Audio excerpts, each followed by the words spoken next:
ایران نے آخری جو میزائل ماری ہے، 3 میزائل ماری ہے، تینوں کے تینوں جگہ پہ لگی ہیں، اور ایسی لگی ہیں کہ وہ اسرائیل کو مجبور کرتی کہ اسرائیل سیز فائر کرے۔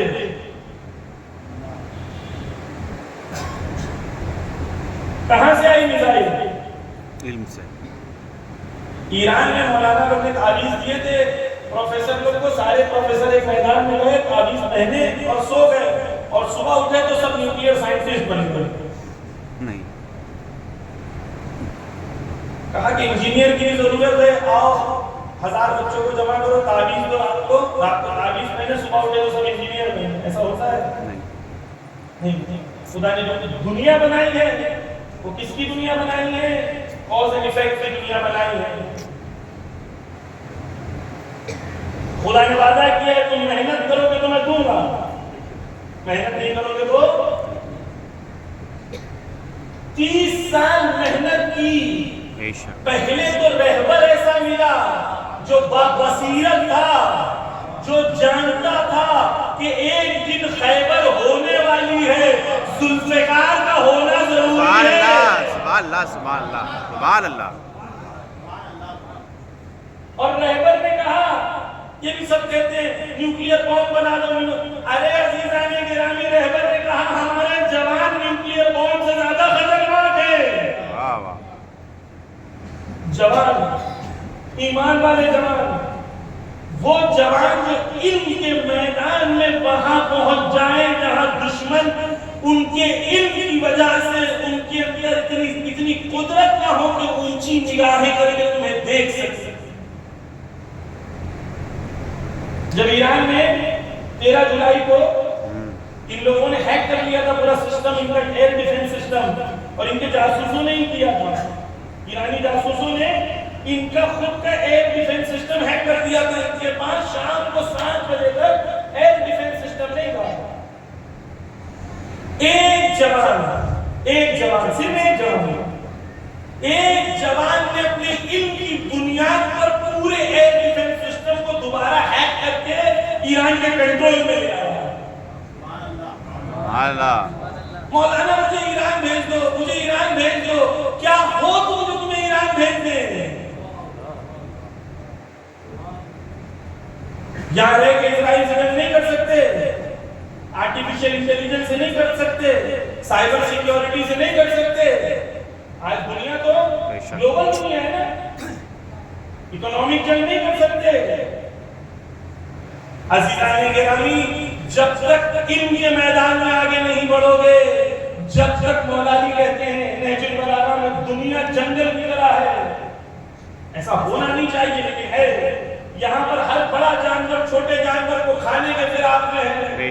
جب تک چھوٹے جانور بنے رہو گے، بڑے جانور نگاہیں تمہارے اوپر ڈالے رہے۔ رسول اللہ نے کہا طاقتور بنو، دشمن قرآن کے اندر دشمن کے دل میں رعب پیدا کرو۔ Please excuse me, thank you sir, نہیں ہم لوگ ٹیررسٹ لوگ نہیں، وہ تو ویسے ہم لوگ تو اچھے لوگ ہیں۔ یہ تمہارے خوف کی علامت ہے۔ بے شک کھل کے کہو ٹیررسٹ کون ہے؟ امریکہ ٹیررسٹ ہے، اسرائیل ٹیررسٹ ہے، اور ان کے دنیا میں جتنے غلام ہیں سب ٹیررسٹ ہیں۔ بے شک۔ یہ ہے ایمان پہلی چیز۔ دوسرا علم، مولا علی نہج البلاغہ میں کہتے ہیں، مولا علی کے حدیث ہے، بس یہ آخری حدیث، مولا علی کہتے ہیں علم سلطان علم طاقت، من بدتہ سال علیہ، جس نے علم حاصل کیا وہ طاقتور بنے گا، ومن لم یجد، اور جس نے علم حاصل نہیں کیا سیل علیہ، دوسرے اس پر غالب ہوں گے۔ مولا علی کہتے ہیں 2 راستے ہیں، علم تمہارے پاس ہے تو تم غالب، علم تمہارے پاس نہیں ہے تو تمہارے اوپر دشمن غالب، تیسرا کوئی راستہ نہیں ہے۔ مولانا میں امام کا سپاہی بننا چاہتا ہوں، امام کا سپاہی بننا چاہتے ہو تو پہلے علم کے میدان میں ثابت کرو کہ تم اپنے اندر لیاقت پیدا کر رہے ہو کہ تم امام کے سپاہی بن سکتے۔ شب عاشور میں نافع بن ہلال امام کے پاس آتے ہیں، امام کہتے ہیں چلے جاؤ، نافع کہتے ہیں مولا یہ تلوار دیکھ رہے ہو، 2 سال سے تیار کی ہے کہ ایک دن آپ کے لیے یہ تلوار کام آئے گی۔ آیا جوانوں نے ان کو اس طریقے سے دھار دیا ہے کہ کل اگر آقا خامنہئی کہیں کہ آ جاؤ میدان میں تو ان کے میدان میں دنیا بھر میں علی کے سپاہی اتنے موجود ہیں۔ عزیزان گرامی، جنگ شروع نہیں ہوگی، جنگ شروع ہے۔ آج سپاہی بنو گے تو کل امام آئیں گے۔ ایسا نہیں ہے کہ امام آئیں گے پھر میں سپاہی بنوں گا، میں آج سپاہی بنوں گا تو کل امام آئیں گے۔ عزیزان، خصوصاً میرے جوانوں، میری بہنوں، خواتین، علم کے میدان میں آگے بڑھے، خصوصاً وہ علم جو آپ کو قدرت دیتا ہے۔ العلم سلطان ہوئی، یہ جاب کرتے ہیں سافٹ ویئر کمپنی میں جا کے 50,000 60,000 1 لاکھ روپے سیلری ہوتی ہے، لیکن کوئی قوت و قدرت ان کے پاس نہیں ہوتی۔ وہ علم کے میدان میں جائیں جو آپ کو قوت و قدرت دے، ایسے علم کو حاصل کریں جس علم سے باطل کا مقابلہ کیا جا سکتا ہو، چاہے وہ ایڈمنسٹریٹو سروسز ہو، چاہے وہ جسٹس کے سسٹمز ہو، چاہے وہ آرٹیفیشل انٹیلیجنس ہو، چاہے سائبر سیکیورٹی ہو۔ ہر وہ علم جس علم کے ذریعے سے تم حق کے لیے اور باطل کے مقابلے میں کھڑے ہو سکتے ہو، اس کے لیے اولویت ہے۔ عزیزان گرامی، مولا علی نہج البلاغہ میں کہتے ہیں کہ اگر تمہیں لگتا ہے کہ تم نے آنکھ بند کر لی اور تم سو گئے تو اس کا مطلب یہ نہیں ہے کہ دشمن بھی سو گیا ہے۔ دشمن جاگ رہا ہے، دشمن کام کر رہا ہے۔ آج جوانوں کو انی سلم لمن سالمکم انی حرب لمن حاربکم کی منزل پہ پہنچو۔ اس کا مطلب کیا ہوتا ہے؟ اس کا مطلب یہ نہیں ہوتا کہ میں لڑوں گا نہیں، اس کا مطلب یہ ہوتا ہے مولا میں کنٹینیوس پوری زندگی میری حالت جنگ میں ہے، الہ یوم القیامت، قیامت تک کے لیے ظالموں سے مقابلہ، یہ میری پوری زندگی کا مقصد ہے۔ ہر بولنے میں ہر کنٹینیوس جنگ میں نہج البلاغہ مولا علی دعائے کمیل میں کہتے ہیں مولا آخری دعا کرتے مولا میری زندگی کو ایسی بنا دے کہ میری پوری زندگی مسلسل ایک چین بن جائے تیری خدمت کے لیے۔ میرے جب خدا کا دین تمہیں پکار رہا ہے، حسین بن علی تمہیں پکار رہا ہے۔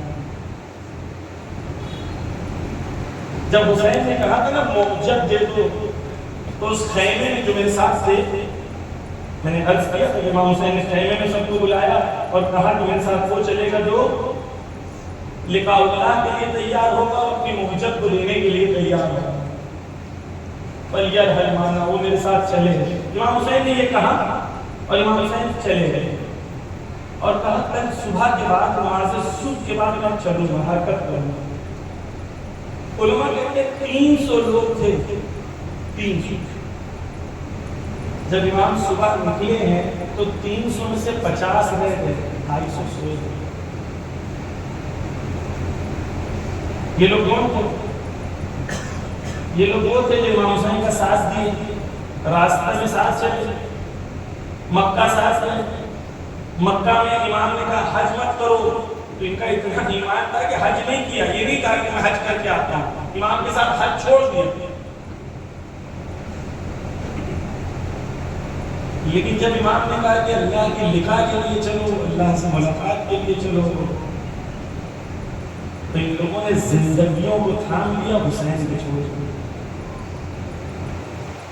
اپنی نفسوں کو ایسے تیار کریں کہ جب وہ زندگی میں مرحلے آئیں تو آپ اور میں خدا کا خواستہ حسین کا ساتھ چھوڑ کے دنیا کے پیچھے نہ جائیں۔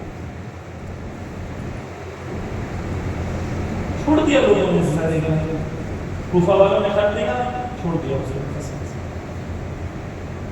جب تک حسین کے ساتھ دنیا بھی مل رہی تھی تب تک ٹھیک تھی، لیکن حسین کے ساتھ دنیا دینی پڑے تو حسین کے ساتھ چھوڑ دیا۔ بس اسی لیے کربلا والا